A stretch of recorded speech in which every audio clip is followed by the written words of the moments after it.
मैं डॉक्टर अभिषेक सिंह आप सभी का स्वागत करता हूं अपने इस यूट्यूब चैनल पर।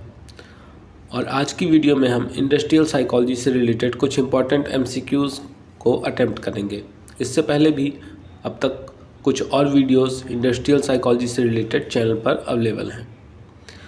यह क्लास उन स्टूडेंट्स के लिए इम्पॉर्टेंट है जिनके सिलेबस में इस बार इंडस्ट्रियल साइकोलॉजी या ऑर्गेनाइजेशनल साइकोलॉजी, औद्योगिक मनोविज्ञान या संगठनात्मक मनोविज्ञान है। इसके साथ साथ जो स्टूडेंट पीजीटी की तैयारी कर रहे हैं, यूपी पीजीटी की तैयारी कर रहे हैं, उनके लिए भी यह क्लास काफ़ी इम्पॉर्टेंट है, क्योंकि यूपी पीजीटी में भी जो इंडस्ट्रियल साइकोलॉजी है उससे रिलेटेड क्वेश्चंस काफ़ी ज़्यादा पूछे जाते हैं। चैनल पर अब तक पर्सनालिटी और मेंटल टेस्ट, उनके अलावा social psychology, abnormal psychology, environmental psychology, guidance counselling, statistics, research, इन सभी से रिलेटेड इम्पॉर्टेंट एमसीक्यूज जो कि एमपीपीसीएस, यूपीपीसीएस या यूपीएससी में भी पूछे जा चुके हैं, ये सभी क्वेश्चंस के वीडियोस चैनल पर अवेलेबल हैं। इन सभी वीडियोस का जो प्लेलिस्ट का लिंक है वो आपको नीचे डिस्क्रिप्शन में मिल जाएगा। वहाँ से आप सीधे उन प्लेलिस्ट तक पहुँचें और उन वीडियोस को देख सकते हैं। तो चलिए स्टार्ट करते हैं आज की क्लास। आज का हमारा पहला क्वेश्चन है क्वेश्चन नंबर 103। कर्मचारियों का छोटा समूह जो नियमित रूप से उत्पादन की समस्याओं पर विचार विमर्श के लिए स्वैच्छिक रूप से मिलता रहता है, उसे क्या कहते हैं? तो ऐसे समूह को हम क्वालिटी सर्किल या गुणवत्ता वृत्त कहते हैं। तो आप यहाँ पर ऑप्शन बी को टिक करेंगे। Question number 104। एक संगठनात्मक ढांचे ऑर्गेनाइजेशनल सेटअप में निम्न में से कौन सा एक जीवन गुणवत्ता का सूचक नहीं है? क्वालिटी ऑफ लाइफ का सूचक यहाँ पर कौन सा नहीं है? तो यहाँ पर जो आपका आत्मसम्मान, चुनौती एवं स्वतंत्रता, self esteem, challenge and independence का बोध, ये आपका किसी ऑर्गेनाइजेशनल सेटअप के अंदर क्वालिटी ऑफ लाइफ का सूचक नहीं होता है। तो आप यहाँ पर ऑप्शन डी को टिक करेंगे। नेक्स्ट क्वेश्चन है क्वेश्चन नंबर 105। कोलबर्ग के नैतिक विकास के सिद्धांत के अनुसार निम्नांकित में से कौन सा एक सही क्रम है, सही अनुक्रम कौन सा है? तो कोलबर्ग ने जो मोरल डेवलपमेंट की थ्योरी दी थी उसके अकॉर्डिंग वहाँ पर 3 स्टेज थे, pre conventional stage, conventional stage और पोस्ट कन्वेंशनल स्टेज। तो यहाँ पर हम देखें तो जो मोरालिटी ऑफ कन्वेंशन, प्राक नैतिक रूढ़ि की नैतिकता एवं वैयक्तिक सिद्धांतों की नैतिकता, मोरालिटी ऑफ इंडिविजुअल प्रिंसिपल, ये आपका यहाँ पर सही होगा। तो आप ऑप्शन बी को यहाँ पर टिक करेंगे। Question number 106। कार्यक्रमित सीखना में सामग्रियों को सुव्यवस्थित किया जाता है। प्रोग्राम लर्निंग में सामग्रियों को, जो मटेरियल है, उनको किस प्रकार सुव्यवस्थित किया जाता है? तो आपको पता है कि प्रोग्राम लर्निंग स्किनर के द्वारा दिया गया था और इसके अंतर्गत जो सामग्रियां होती हैं उसको क्रमिक कठिनता स्तर, ग्रेजुएटेड डिफ़िकल्टी लेवल के रूप में सुव्यवस्थित किया जाता है कि सबसे पहले इजी, फिर थोड़ा सा टफ, फिर उसके बाद और टफ, फिर ऐसे करके उनको सुव्यवस्थित किया जाता है। तो आप यहाँ पर ऑप्शन ए को टिक करेंगे।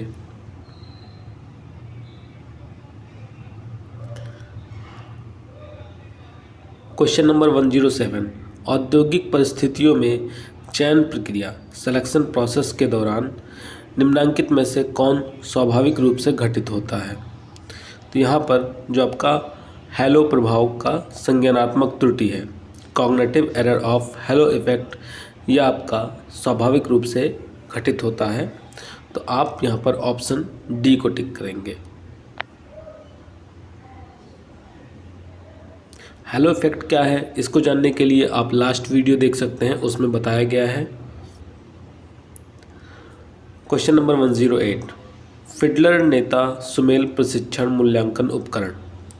फिडलर्स leader match training evaluation instrument की विशेषता निम्नलिखित में से कौन है?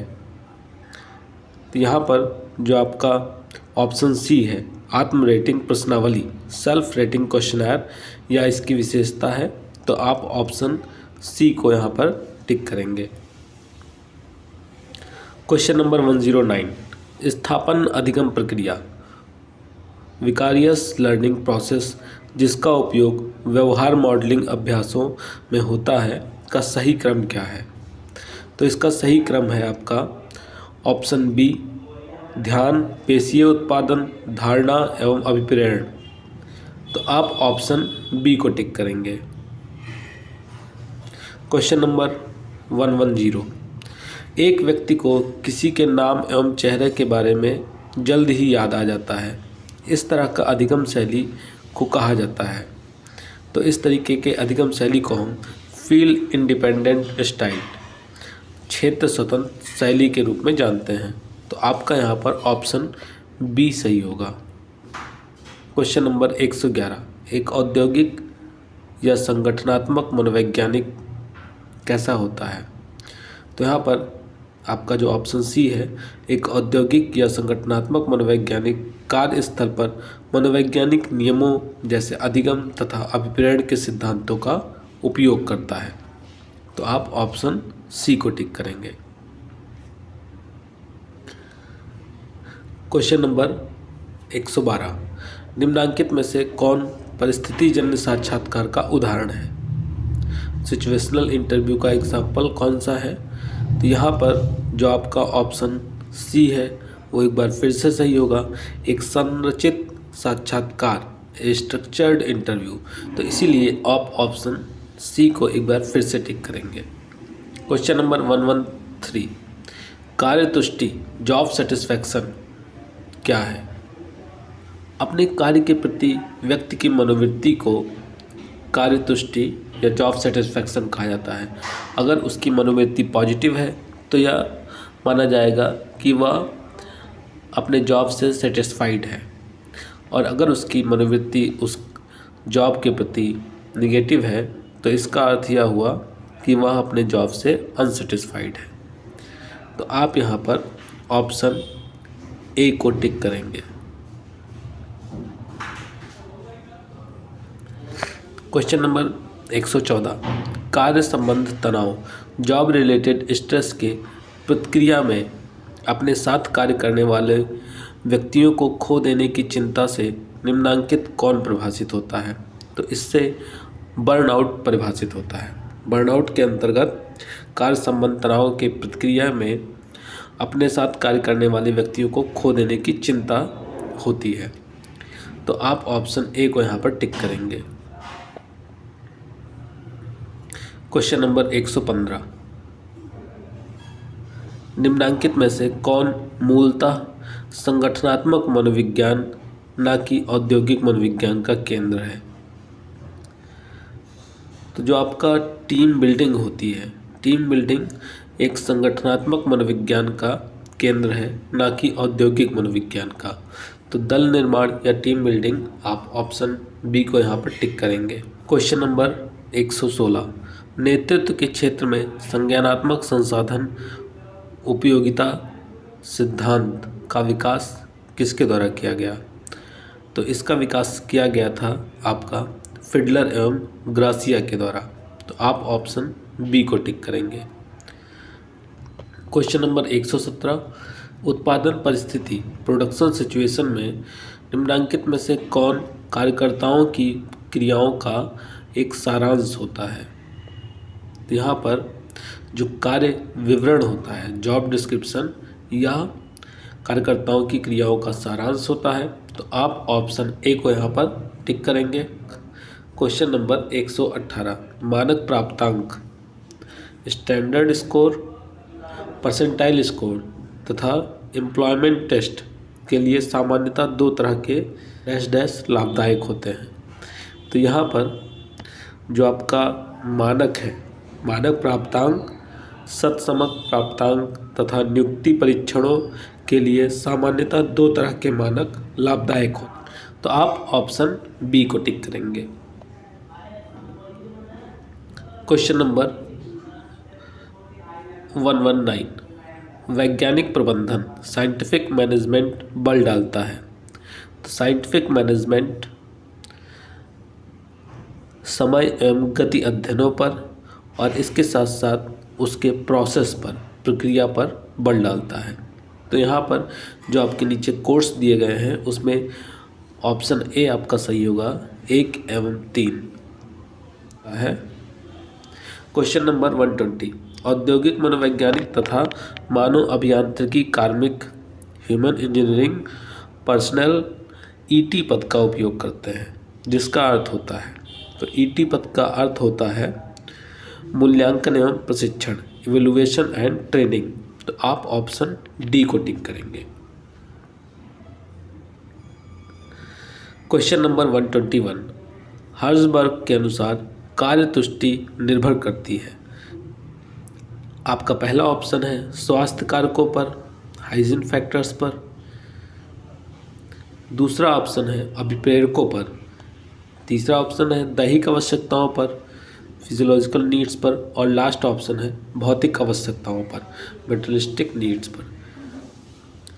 तो यहाँ पर जो आपका अभिप्रेरक है वो कार्य तुष्टि को निर्धारित करते हैं, तो आपका ऑप्शन बी यहाँ पर सही होगा। क्वेश्चन नंबर 122, टेलर के अध्ययनों का संबंध था। टेलर के अध्ययनों का संबंध समय एवं गति से था, टाइम एवं मोशन से था। तो आप ऑप्शन सी को टिक करेंगे।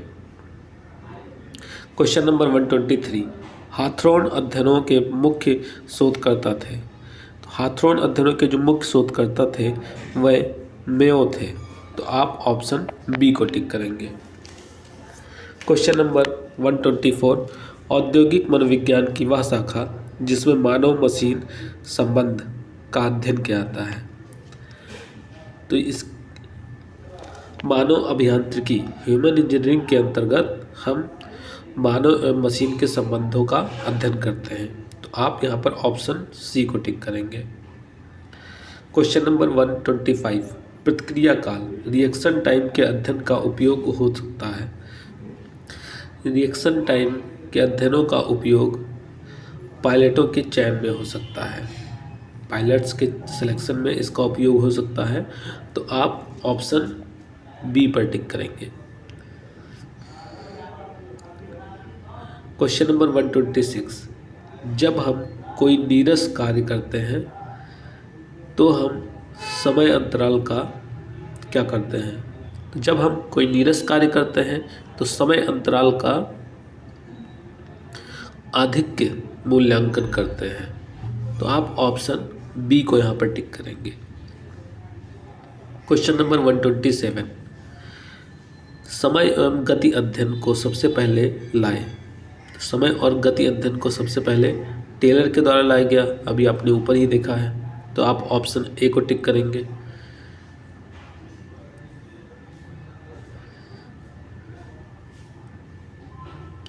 क्वेश्चन नंबर 128, मनोवैज्ञानिक समाज की मदद कर सकते हैं। तो मनोवैज्ञानिक समाज की कैसी मदद कर सकते हैं। तनाव से बचाव में सहायता करके। यहाँ पर जो ऑप्शंस दिए गए हैं उनमें जो आपका सबसे सही ऑप्शन है वो है तनाव से बचाव में सहायता करके मनोवैज्ञानिक समाज की मदद कर सकते हैं। तो आप ऑप्शन डी को टिक करेंगे। क्वेश्चन नंबर 129, निम्न में से कौन सा कथन सत्य है। तो यहाँ पर दिए गए कथनों में से जो आपका ऑप्शन सी है, अनुकूल संगठनात्मक वातावरण एक महत्वपूर्ण अभिप्रेरणात्मक कारक है। तो आप ऑप्शन सी को यहाँ पर टिक करेंगे। क्वेश्चन नंबर 130, मनोवैज्ञानिक जो विशेष समूह के बच्चों के शिक्षण अधिगम प्रक्रियाओं टीचिंग लर्निंग प्रोसेस का अध्ययन कक्षा में करते हैं उन्हें कहा जाता है। तो उन्हें शिक्षा मनोवैज्ञानिक या एजुकेशनल साइकोलॉजिस्ट कहा जाता है। तो आप यहाँ पर ऑप्शन ए को टिक करेंगे। क्वेश्चन नंबर 131, विज्ञापनों एडवर्टीजमेंट का लोगों के व्यवहार एवं आदतों एवं क्रय आदतों पर प्रभाव पड़ रहा है। उपभोक्ता मनोवैज्ञानिक, कस्टमर साइकोलॉजिस्ट इन मुद्दों का अध्ययन इस उद्देश्य से करता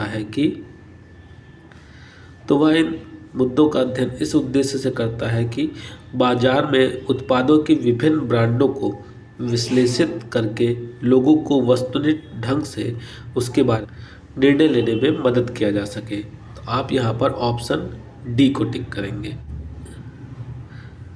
क्वेश्चन नंबर 132, स्पेनिश भाषी, स्पेनिश स्पीकिंग पर्सन अधिक आसानी से फ्रेंच भाषा में प्रवीणता प्राप्त कर लेते हैं।